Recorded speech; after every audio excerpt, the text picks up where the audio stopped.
പലപ്പോഴും ആളുകൾ പറയാറുള്ളൊരു കാര്യം വെച്ചാൽ വചനം വായിക്കാൻ എനിക്ക് പറ്റുന്നില്ല എന്ന് പറഞ്ഞാൽ വചനം കുറച്ച് വായിക്കുമ്പോഴേക്കും ആളുകൾ മടുത്തു പോവുകയാണ്.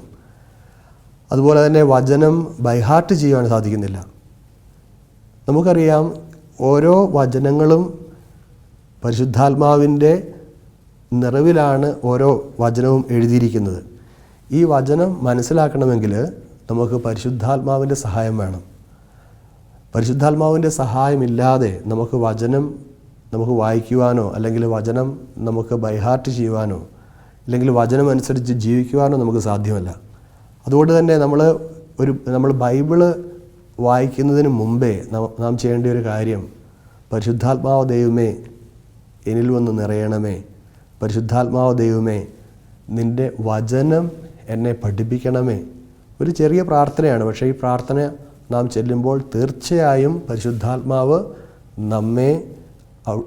വചനം നമ്മെ പഠിപ്പിക്കും.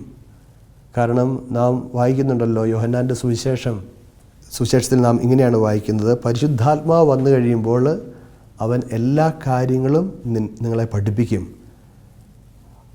എല്ലാ കാര്യങ്ങളും എന്ന് പറയുമ്പോൾ എല്ലാ കാര്യങ്ങളും പരിശുദ്ധാത്മാവ് പഠിപ്പിക്കും. പ്രത്യേകിച്ച് വചനത്തോടുള്ള ഒരു ദാഹം നമ്മളിൽ ഉണ്ടാക്കുന്നത് പരിശുദ്ധാത്മാവായ ദൈവമാണ്. അപ്പോൾ പരിശുദ്ധാത്മാവിനോട് നാം പ്രാർത്ഥിക്കേണ്ടത് വളരെ വളരെ പ്രധാനപ്പെട്ട ഒരു കാര്യമാണ്.